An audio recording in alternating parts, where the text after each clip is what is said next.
Mr. Speaker, I too am an immigrant to this country. What's become evident is the cruel self-imposed crisis that this administration has created. It's created a chaotic process for detaining and separating children from their families. This is an administration that has now missed the court's order to start reuniting children, something that is unacceptable.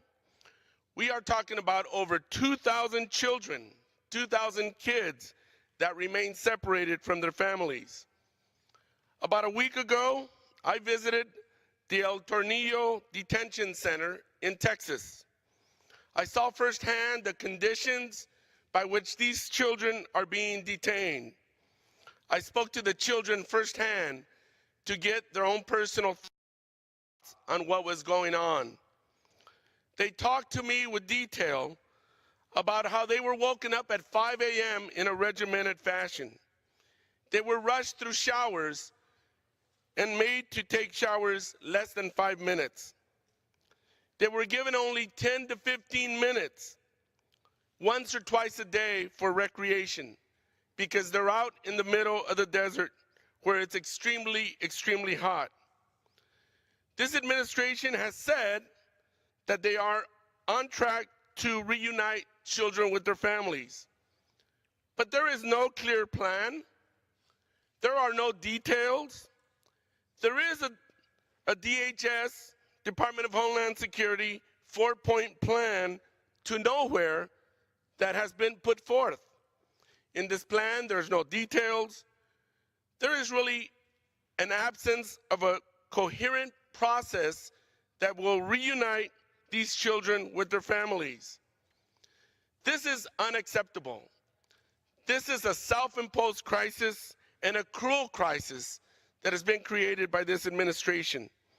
That is why we need a congressional hearing and oversight to get to the bottom of this, to really show the American people how misguided this policy has been and the inhumane conditions that have resulted from this policy.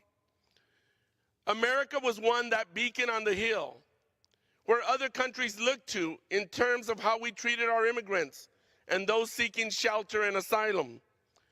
We have lost that moral ground because this administration has sought to destroy the values and ideals that our country has held up high for decades and centuries. We also need legislation. This administration reminded us that their zero tolerance policy could be effectuated and implemented any other day again. What this administration has done is un-American. This president has chosen to again divide us as a country, to go after the most vulnerable, to go after immigrants, and go after them in the most inhumane way. This is not the United States that we all love and care for.